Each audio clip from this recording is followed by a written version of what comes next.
A cleft palate happens early on in a mother's pregnancy, and it's when the roof of the mouth doesn't completely form or fuse together, and that causes an opening between the mouth and the nose. A baby has difficulty obtaining or maintaining suction when they are born with a cleft palate. I like to use the analogy of drinking from a leaky straw. It's really difficult and you have to work really hard to pull the fluid from the apparatus into your mouth. The ideal bottle for an infant with a cleft palate is one that allows self-pacing. This allows the infant to control the flow rate of the nipple. The assisted methods of feeding, such as the squeeze bottles, tend to generate more ingestion of air because you're squeezing them, whereas the Dr. Brown specialty feeding bottles have a special vented system which allows the milk to flow freely and they ingest a lot less air with their feeding.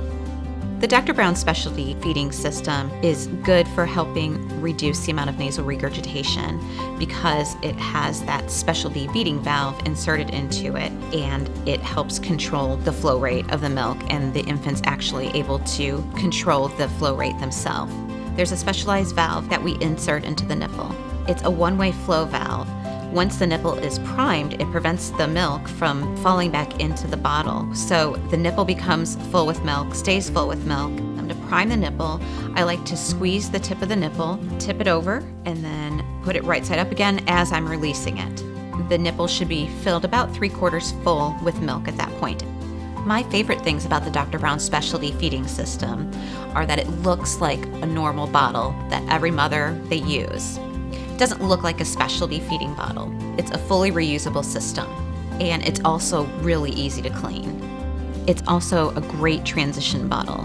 After the infants have their cleft palate repaired, they won't necessarily need that valve anymore because they will be able to create suction. So you can remove that specialty valve and just use it like a regular bottle. I recommend the Dr. Brown specialty feeding system because it's an infant pace system. So the infant's able to control the pace or the flow of the milk, which is really important because we don't want them to get too much milk too quickly, but we don't want it to go too slow. And so this way they're able to control the flow and feed more effectively.